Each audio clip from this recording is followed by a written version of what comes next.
أعوذ بالله من الشيطان الرجيم بسم الله الرحمن الرحيم وكتبنا له في الألواح من كل شيء موعظة وتفصيلا لكل شيء فخذها بقوة وأمر قومك يأخذوا بأحسنها سأريكم دار الفاسقين۔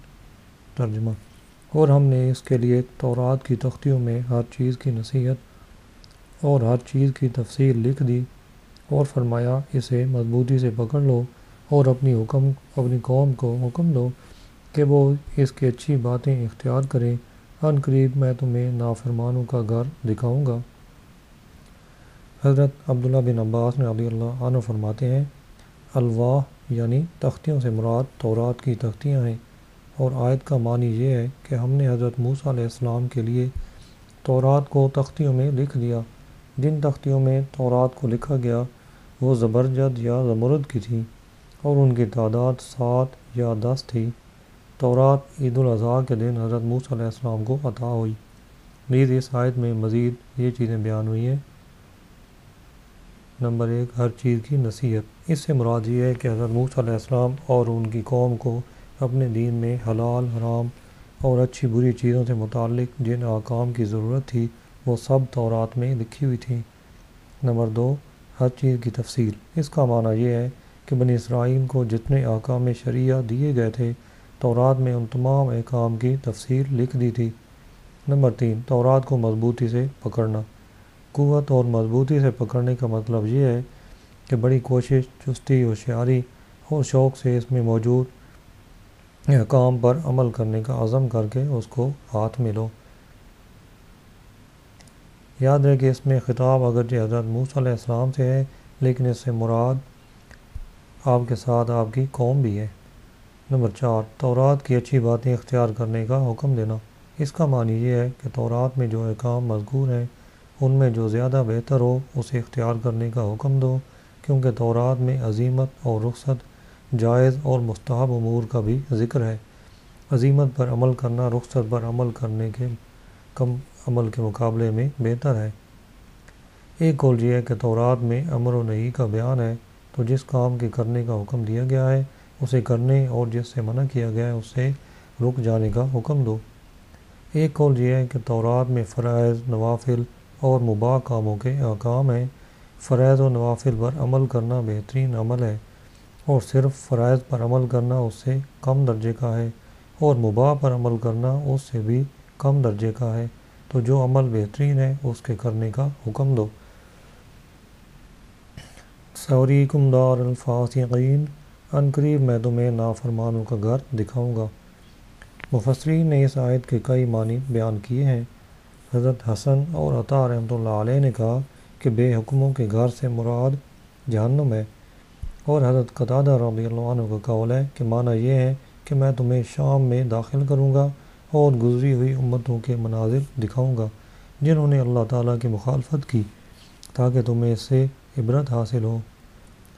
اور عطیہ اوفی کا قول ہے کہ دار الفاسقین سے قوم فرعون اور اس کی قوم کے مکانات مراد ہیں جو مصر میں ہیں۔ مفسر صدی کا قول ہے کہ اس سے منازل کفار مراد ہیں۔ قلبی نے کہا کہ اس سے عاد و ثمود اور ہلاک شدہ امتوں کے منازل مراد ہیں جن پر عرب کے لوگ اپنے سفروں میں ہو کر گزرا کرتے تھے۔ سَيَصْرِفُ عَنْ آيَاتِهِ الَّذِينَ يَتَكَبَّرُونَ فِي الْأَرْضِ بِغَيْرِ الْحَقِّ وَإِنْ يَرَوْا كُلَّ آيَةٍ لَا يُؤْمِنُوا بِهَا وَإِنْ يَرَوْا سَبِيلَ الرُّشْدِ لَا يَتَّخِذُوهُ سَبِيلًا وَإِنْ يَرَوْا سَبِيلَ الْغَيِّ يَتَّخِذُوهُ سَبِيلًا ذَلِكَ بِأَنَّهُمْ كَذَّبُوا بِآيَاتِنَا وَكَانُوا عَنْهَا غَافِلِينَ وَالَّذِينَ كَذَّبُوا بِآيَاتِنَا وَلِقَاءِ الْآخِرَةِ حَبِطَتْ أَعْمَالُهُمْ هَلْ يُجْزَوْنَ إِلَّا مَا كَانُوا يَعْمَلُونَ۔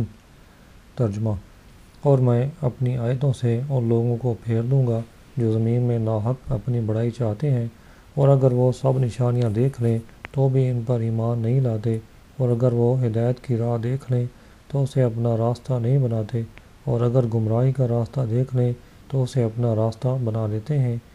یہ اس لیے کہ انہوں نے ہماری آیتوں کو جھٹلایا اور ان سے غافل رہے، اور جنہوں نے ہماری آیتوں اور آخرت کی ملاقات کو جھٹلایا تو ان کے تمام اعمال برباد ہوئے، انہیں ان کے اعمال ہی کا بدلہ دیا جائے گا۔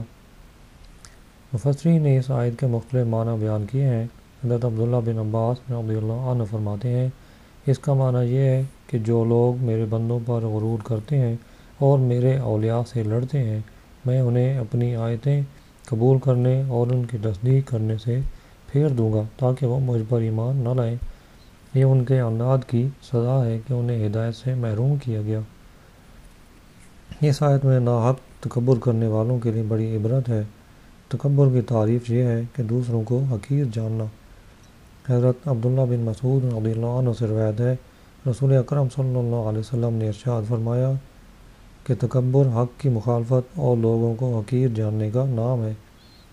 امام غزالی رحمۃ اللہ علیہ فرماتے ہیں، تکبر کی 3 قسمیں ہیں۔ نمبر 1، وہ تکبر جو اللہ تعالیٰ کے مقابلے میں ہو، جیسے ابلیس، نمرود اور فرعون کا تکبر، یا ایسے لوگوں کا تکبر جو خدائی کا دعویٰ کرتے ہیں اور اللہ تعالیٰ کے بندوں سے نفرت کے طور پر منہ پھیرتے ہیں۔ نمبر 2، وہ تکبر جو اللہ تعالیٰ کے رسول کے مقابلے میں ہو، جس طرح کفار مکہ نے کیا اور کہا کہ ہم آپ جیسے بشر کی اطاعت نہیں کریں گے، ہماری ہدایت کے لیے اللہ تعالیٰ نے کوئی فرشتہ یا سردار کیوں نہیں بھیجا، آپ تو ایک یتیم شخص ہیں۔ نمبر 3، وہ تکبر جو آدمی عام انسانوں پر کرے، جیسے انہیں حقارت سے دیکھے، حق کو نہ مانے اور خود کو بہتر اور بڑا جانے۔ اللہ تعالیٰ اور اس کے رسول کی جناب میں تکبر کرنا کفر ہے، جبکہ عام بندوں پر تکبر کرنا کفر نہیں، لیکن اس کا گناہ بھی بہت بڑا ہے۔ اس آیت میں ناحق تکبر کا ثمر اور تکبر کرنے والوں کا جو انجام بیان ہوا کہ ناحق تکبر کرنے والے اگر ساری نشانیاں دیکھ لیں تو بھی وہ ایمان نہیں لاتے، اور اگر وہ ہدایت کی راہ دیکھ لیں تو وہ اسے اپنا راستہ نہیں بناتے، اور اگر گمراہی کا راستہ دیکھ لیں تو اسے اپنا راستہ بنا لیتے ہیں۔ اس سے معلوم ہوا کہ غرور وہ آگ ہے جو دل کی تمام قابلیتوں کو جلا کر برباد کر دیتی ہے، خصوصاً جب کہ اللہ تعالیٰ کے مقبولوں کے مقابلے میں تکبر ہو۔ اللہ تعالیٰ کی پناہ، قرآن و حدیث سے ہر کوئی ہدایت نہیں لے سکتا، جیسا کہ اللہ تعالیٰ ارشاد فرماتا ہے۔ ترجمہ، اللہ تعالیٰ بہت سے لوگوں کو اس کے ذریعے گمراہ کرتا ہے اور بہت سے لوگوں کو ہدایت عطا فرماتا ہے۔ تکبر ہی نے ابلیس کے دل میں حسد کی آگ بھڑکائی اور اس کی تمام عبادات برباد کر کے رکھ دیں۔ وَاتَّخَذَ قَوْمُ مُوسَىٰ مِن بَعْدِهِ مِنْ حُلِيِّهِمْ عِجْلًا جَسَدًا لَهُ خُوَارٌ أَلَمْ يَرَوْا أَنَّهُ لَا يُكَلِّمُهُمْ وَلَا يَهْدِيهِمْ سَبِيلًا اتَّخَذُوهُ وَكَانُوا ظَالِمِينَ وَلَمَّا سُقِطَ فِي أَيْدِيهِمْ وَرَأَوْا أَنَّهُمْ قَدْ ضَلُّوا قَالُوا لَئِن لَّمْ يَرْحَمْنَا رَبُّنَا وَيَغْفِرْ لَنَا لَنَكُونَنَّ مِنَ الْخَاسِرِينَ ولما رجع موسى إلى قومه غضبان آسفا قال بئس ما خلفتموني من بعدي أعجلتم أمر ربكم وألقى الألواح وأخذ برأس أخيه يجره إليه قال ابن إن القوم استضعفوني وكادوا يقتلونني فلا تشمت بي الأعداء ولا تجعلني مع القوم الظالمين قال رب اغفر لي ولأخي وادخلنا في رحمتك أنت أرحم الراحمين۔ ترجمہ، اور موسیٰ کے پیچھے اس کی قوم نے اپنے زیورات سے ایک بے جان بچڑے کو معبود بنا لیا جس کی گائے جیسی آواز تھی۔ کیا انہوں نے یہ نہ دیکھا کہ وہ بچڑا ان سے نہ کلام کرتا ہے اور نہ انہیں کوئی ہدایت دیتا ہے؟ انہوں نے اسے معبود بنا لیا اور وہ ظالم تھے، اور جب شرمندہ ہوئے اور سمجھ گئے کہ وہ یقیناً گمراہ ہو گئے تھے تو کہنے لگے، اگر ہمارے رب نے ہم پر رحم نہ فرمایا اور ہماری مغفرت نہ فرمائی تو ہم ضرور تباہ ہو جائیں گے۔ اور جب موسیٰ اپنی قوم کی طرف بہت زیادہ غم و غصے میں بھرے ہوئے لوٹے تو فرمایا، تم نے میرے بعد کتنا برا کام کیا، کیا تم نے اپنے رب کے حکم میں جلدی کی؟ اور موسیٰ نے تختیاں زمین پر ڈال دیں اور اپنے بھائی کے سر کے بال پکڑ کر اپنی طرف کھینچنے لگے۔ ہارون نے کہا، اے میری ماں کے بیٹے، بے شک قوم نے مجھے کمزور سمجھا اور قریب تھا کہ مجھے مار ڈالتے، تو تم مجھ پر دشمنوں کو ہنسنے کا موقع نہ دو اور مجھے ظالموں کے ساتھ نہ ملاؤ۔ عرض کی، اے میرے رب، مجھے اور میرے بھائی کو بخش دے اور ہمیں اپنی رحمت میں داخل فرما، اور تو سب رحم کرنے والوں سے بڑھ کر رحم فرمانے والا ہے۔ اس آیت اور اس کے بعد والی 3 آیات میں جو واقعہ بیان ہوا، اس کا خلاصہ یہ ہے کہ جب حضرت موسیٰ علیہ السلام اللہ سے کلام کرنے کے لیے کوہ طور پر تشریف لے گئے، تو ان کے جانے کے 30 دن بعد سامری نے بنی اسرائیل سے وہ تمام زیورات جمع کر لیے جو انہوں نے اپنے عید کے دن قبطیوں سے استعمال کی خاطر لیے تھے۔ فرعون چونکہ اپنی قوم کے ساتھ ہلاک ہو چکا تھا، اس لیے یہ زیورات بنی اسرائیل کے پاس تھے، اور سامری کی حیثیت بنی اسرائیل میں ایسی تھی کہ لوگ اس کی بات کو اہمیت دیتے اور اس پر عمل کرتے تھے۔ سامری چونکہ سونے کو ڈالنے کا کام کرتا تھا، اس لیے اس نے تمام سونے چاندی کو ڈال کر اس سے ایک بے جان بچڑا بنایا۔ پھر سامری نے حضرت جبرائیل علیہ السلام کے گھوڑے کے سم کے نیچے سے لی ہوئی خاک اس بچڑے میں ڈالی، تو اس کے اثر سے وہ گوشت اور خون میں تبدیل ہو گیا اور گائے کی طرح ڈکارنے لگا۔ سامری کے بہکانے پر بنی اسرائیل کے 12,000 لوگوں کے علاوہ بقیہ سب نے اس بچڑے کی پوجا کی۔ یہ لوگ اتنے بیوقوف اور کم عقل تھے کہ اتنی بات بھی نہ سمجھ سکے کہ یہ بچڑا نہ تو ان سے سوال جواب کی صورت میں کلام کر سکتا ہے، نہ انہیں رشد و ہدایت کی راہ دکھا سکتا ہے، تو یہ معبود کس طرح ہو سکتا ہے؟ حالانکہ بنی اسرائیل جانتے تھے کہ رب وہ ہے جو قادر مطلق، علیم، خبیر اور ہادی ہو، اور نبی کے واسطے سے مخلوق سے کلام فرمائے۔ بچڑا چونکہ راہ ہدایت نہ دکھا سکتا تھا، اس اعتبار سے وہ جماد کی طرح تھا۔ بنی اسرائیل نے اللہ تعالیٰ کی عبادت سے اعراض کر کے ایسے عاجز و ناقص بچڑے کو پوجا، تو وہ ظالم ٹھہرے۔ پھر جب اپنے اس کرتوت پر شرمندہ ہوئے اور سمجھ گئے کہ وہ یقیناً گمراہ ہو گئے تھے، تو کہنے لگے، اگر ہمارے رب نے ہم پر رحم نہ فرمایا اور ہماری مغفرت نہ فرمائی تو ہم ضرور تباہ ہو جائیں گے۔ جب حضرت موسیٰ علیہ السلام اپنے رب کی مناجات سے مشرف ہو کر کوہ طور سے اپنی قوم کی طرف واپس پلٹے، تو بہت زیادہ غم و غصے میں بھرے ہوئے تھے، اس لیے کہ اللہ تعالیٰ نے انہیں خبر دے دی تھی کہ سامری نے ان کی قوم کو گمراہ کر دیا ہے۔ آپ کو جھنجھلاہٹ اور غصہ سامری پر تھا، نہ کہ حضرت ہارون علیہ السلام پر، کیونکہ اللہ تعالیٰ نے حضرت موسیٰ علیہ السلام کو پہلے سے بتا دیا تھا کہ انہیں سامری نے گمراہ کیا ہے۔ حضرت موسیٰ علیہ السلام نے قوم سے فرمایا کہ تم نے میرے بعد کتنا برا کام کیا کہ شرک کرنے لگے اور میرے تورات لے کر آنے کا انتظار بھی نہ کیا۔ دوسرے قول کے مطابق آیت کا مطلب یہ ہے کہ آپ علیہ السلام نے حضرت ہارون علیہ السلام اور اپنی قوم کے ان لوگوں سے جنہوں نے بچڑے کی پوجا نہ کی تھی فرمایا، تم نے میرے بعد کتنا برا کام کیا کہ لوگوں کو بچڑا پوجنے سے نہ روکا۔ کیا تم نے اپنے رب کے حکم میں جلدی کی اور میرے تورات لے کر آنے کا انتظار نہ کیا؟ اس کے بعد حضرت موسیٰ علیہ السلام نے تورات کی تختیاں زمین پر ڈال دیں اور اپنے بھائی کے سر کے بال پکڑ کر اپنی طرف کھینچنے لگے، کیونکہ حضرت موسیٰ علیہ السلام کو اپنی قوم کا ایسا بدترین معصیت میں مبتلا ہونا نہایت شاق اور گراں گزرا۔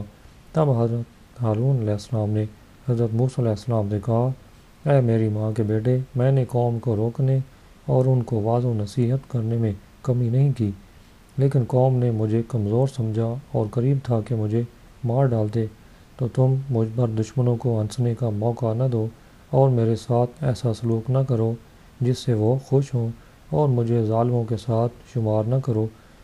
حضرت موسیٰ علیہ السلام نے اپنے بھائی کا عذر قبول کر کے بارگاہ الہی میں عرض کی، اے میرے رب، اگر ہم میں سے کسی سے کوئی افراط یا تفریط ہو گئی تو مجھے اور میرے بھائی کو بخش دے اور ہمیں اپنی خاص رحمت میں داخل فرما، اور تو رحم کرنے والوں میں سب سے بڑھ کر رحم فرمانے والا ہے۔ یہ دعا آپ علیہ السلام نے اس لیے مانگی کہ دوسرے لوگ یہ سن کر خوش نہ ہو کہ بھائیوں میں چل گئی، اور اس کے ساتھ یہ وجہ بھی تھی کہ حضرت ہارون علیہ السلام کا غم غلط ہو جائے۔ وَأَلْقَى الْأَلْوَاحَ اور تختیاں ڈال دیں۔ حضرت موسیٰ علیہ السلام نے جب اپنی قوم کو بچڑے کی پوجا کرتے دیکھا تو دینی حمیت اور اللہ رب العالمین کے ساتھ شرک پر غیرت کی وجہ سے شدید غضبناک ہوئے اور عجلت میں تورات کی تختیاں زمین پر رکھ دیں تاکہ ان کا ہاتھ جلدی فارغ ہو جائے اور وہ اپنے بھائی حضرت ہارون علیہ السلام کا سر پکڑ سکے۔ اسے قرآن پاک میں ڈالنے سے تعبیر کیا گیا۔ اس ڈالنے میں کسی بھی طرح تورات کی تختیوں کی بے حرمتی مقصود نہ تھی، اور وہ جو منقول ہے کہ بعض تختیاں ٹوٹ گئیں تو اگر وہ درست ہے تو وہ اجرت میں زمین پر رکھنے کی وجہ سے ٹوٹی ہوں گی، نہ یہ کہ حضرت موسیٰ علیہ السلام کی غرض تھی، اور نہ ہی ان کو یہ گمان تھا کہ ایسا ہو جائے گا۔ یہاں پر صرف دینی حمیت اور فرط غضب کی وجہ سے جلدی میں ان تختیوں کو زمین پر رکھنا مراد ہے۔ فلا تشمت بی الاعداء، تو تم مجھ پر دشمنوں کو ہنسنے کا موقع نہ دو۔ شماتت کا معنی ہے کسی کی تکلیف پر خوش ہونا۔ فی زمانہ دینی اور دنیاوی دونوں شعبوں میں شماتت کے نظارے بہت عام ہیں۔ مذہبی لوگ اور اسی طرح کاریگر، دکاندار، کارخانے، فیکٹری یا مل میں ملازمت کرنے والے، یوں ہی کسی کمپنی، ادارے یا بینک میں جاب کرنے والے، ان کی اکثریت بھی شماتت یعنی اپنے مسلمان بھائی پر آنے والی مصیبت پر خوش ہونے کے مذموم فعل میں مبتلا نظر آتی ہے۔ اور بعض اوقات تو یوں ہوتا ہے کہ اگر آپس میں کسی وجہ سے ناراضگی ہو جائے تو پھر جس سے ناراضگی ہوتی ہے، اگر وہ یا اس کے گھر میں سے کوئی بیمار ہو جائے، اس کے یہاں ڈاکہ پڑ جائے، یا اس کا مال چوری ہو جائے، یا کسی وجہ سے کاروبار ٹھپ ہو جائے، یا حادثہ ہو جائے، یا مقدمہ قائم ہو جائے، یا پولیس گرفتار کر لے، یا گاڑی کا نقصان چلان ہو جائے، الغرض وہ کسی طرح کی بھی مصیبت میں پھنس جائے، تو ناراض ہونے والے صاحب بڑی خوشی کا اظہار کرتے ہیں، بلکہ بعض حضرات جو کہ ضرورت سے زیادہ باتونی اور بے عمل ہونے کے باوجود اپنے آپ کو بڑا پہنچا ہوا سمجھ بیٹھتے ہیں، وہ تو جہاں تک بول پڑتے ہیں کہ دیکھا ہم کو ستایا تھا نا، تو اس کے ساتھ ایسا ہو گیا، گویا وہ چھپی باتیں اور سربستہ رازوں کے جاننے والے ہیں، اور ماں بدولت یعنی ان کو اپنے مخالف پر آنے والی مصیبت کے اسباب معلوم ہو جاتے ہیں۔ ایسے لوگوں کو چاہیے کہ یہ روایت اور امام غزالی کے فرمان سے عبرت حاصل کریں۔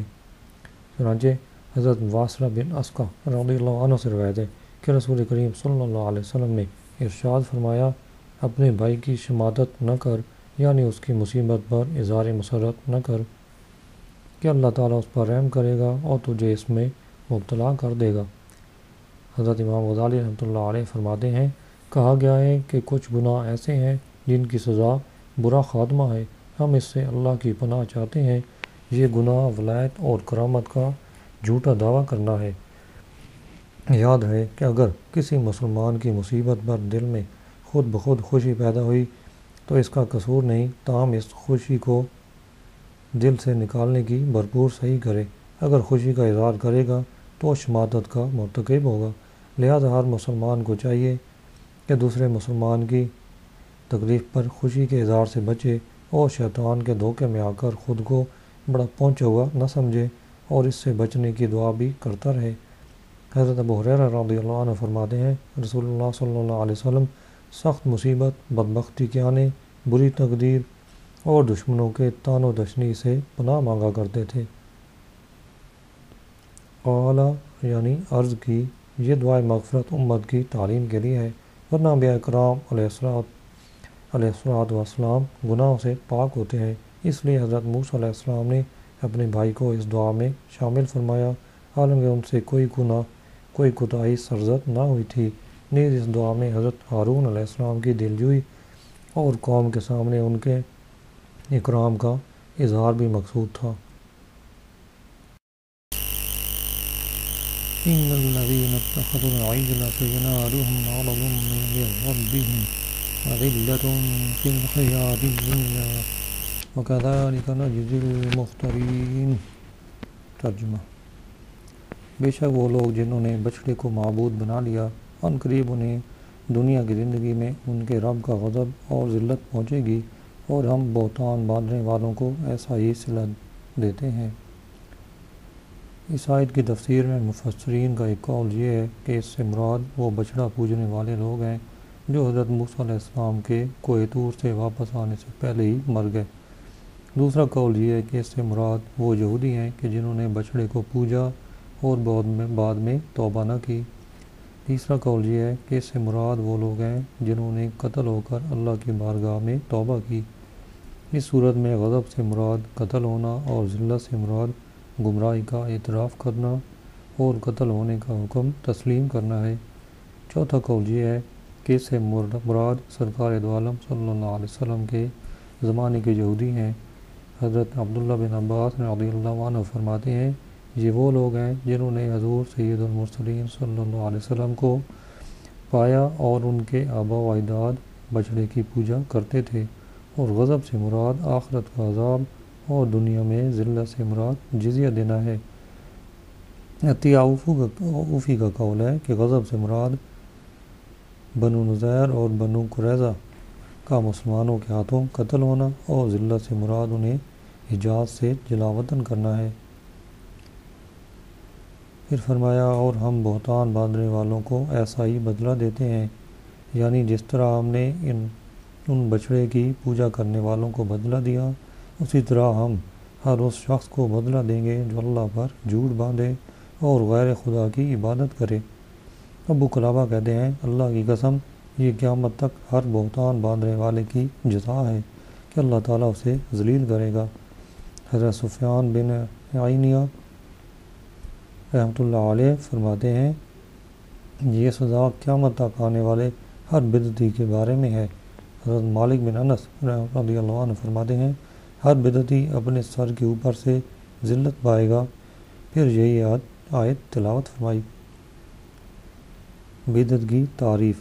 بدعت کے لغوی معنی ہے نئی چیز، اور بدعت کے شرعی معنی ہے وہ عقائد یا وہ اعمال جو حضور صلی اللہ علیہ وسلم کی ظاہری حیات کے زمانہ میں نہ ہو، بعد میں ایجاد ہوئے ہوں۔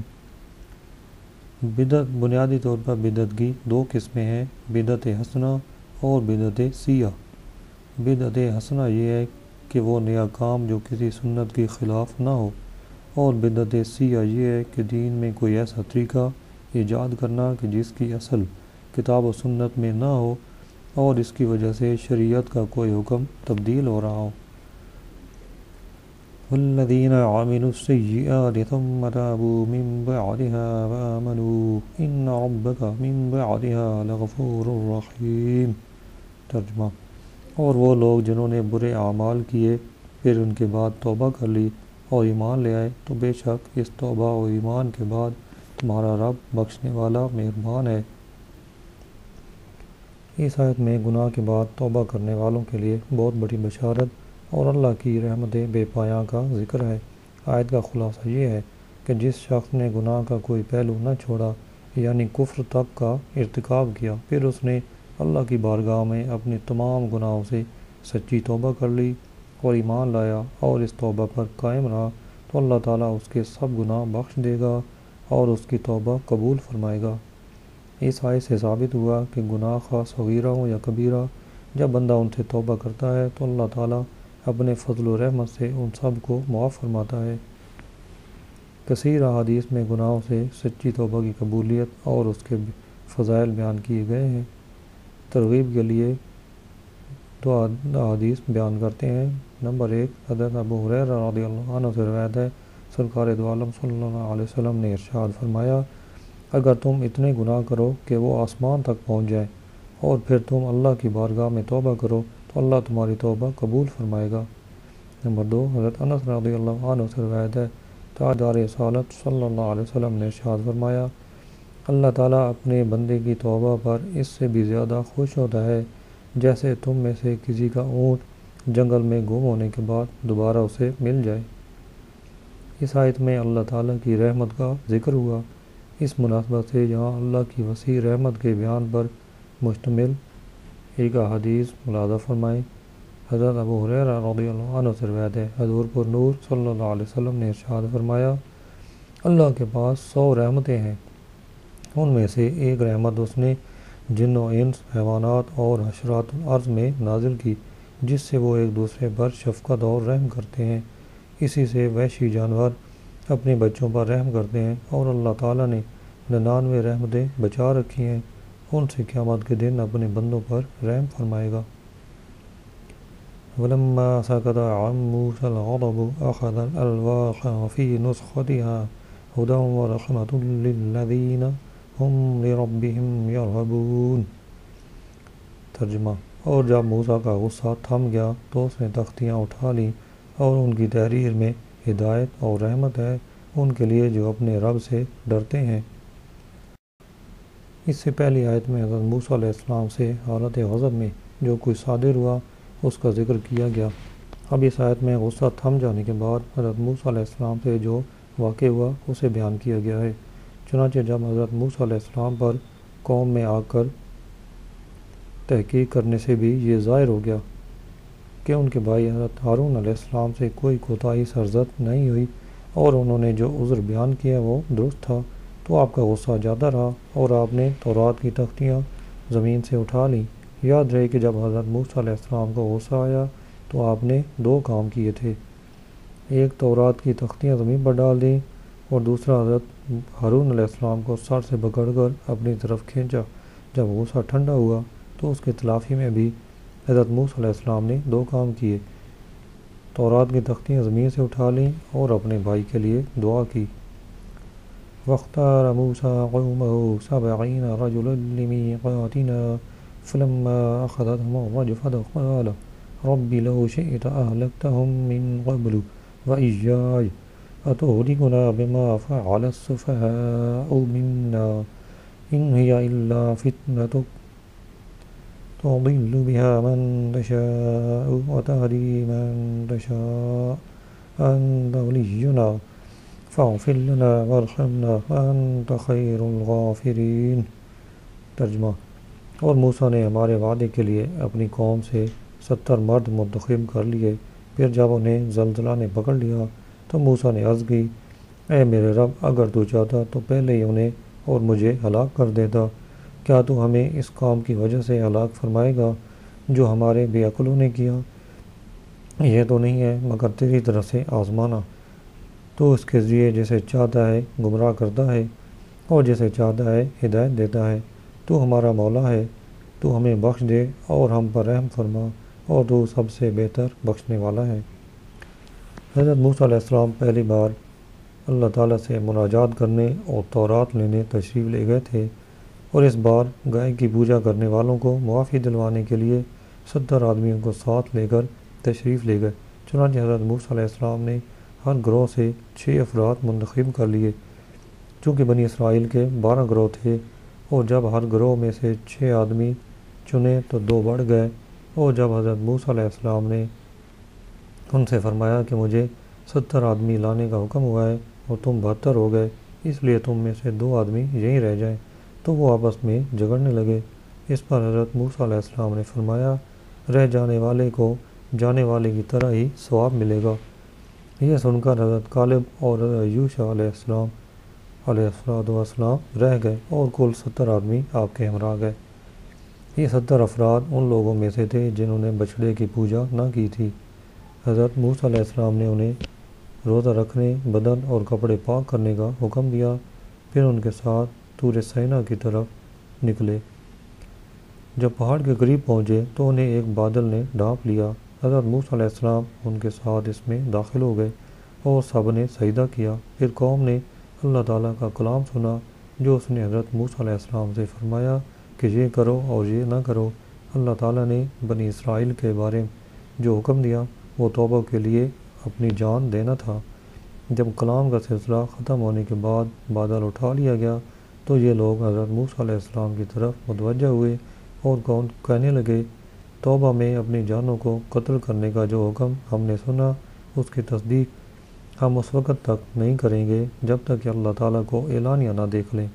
اس پر حضرت موسیٰ علیہ السلام کے دیکھتے ہی دیکھتے انہیں شدید زلزلے نے آ لیا اور وہ تمام افراد ہلاک ہو گئے۔ یہ دیکھ کر حضرت موسیٰ علیہ السلام نے گڑ گڑا کر بارگاہ الہی میں عرض کی کہ اے میرے رب، اگر تو چاہتا تو یہاں حاضر ہونے سے پہلے ہی انہیں اور مجھے ہلاک کر دیتا، تاکہ بنی اسرائیل ان سب کی ہلاکت اپنی آنکھوں سے دیکھ لیتے اور انہیں مجھ پر قتل کی تہمت لگانے کا موقع نہ ملتا۔ اب جو میں اکیلا واپس جاؤں گا تو بنی اسرائیل کہیں گے کہ حضرت موسیٰ علیہ السلام ان سب کو مروا آئے ہیں۔ اے مولا، میری عزت تیرے ہاتھ میں ہے، کیا تو ہمیں اس قوم کی وجہ سے ہلاک فرمائے گا جو ہمارے بے عقلوں نے کیا؟ انہوں نے جو کیا یہ تو تیری ہی طرف سے آزمائش ہے، تو اس کے ذریعے جسے چاہتا ہے گمراہ کرتا ہے اور جسے چاہتا ہے ہدایت دیتا ہے۔ تو ہمارا مولا ہے، تو ہمیں بخش دے اور ہم پر رحم فرما، اور تو سب سے بہتر بخشنے والا ہے۔ اس آیت سے معلوم ہوا کہ شفاعت نبی برحق ہے، جس سے دنیا و دین کی آفتیں ٹل جاتی ہیں۔ حضرت موسیٰ علیہ السلام نے ان سب کی شفاعت فرمائی جو ان کے کام آئی۔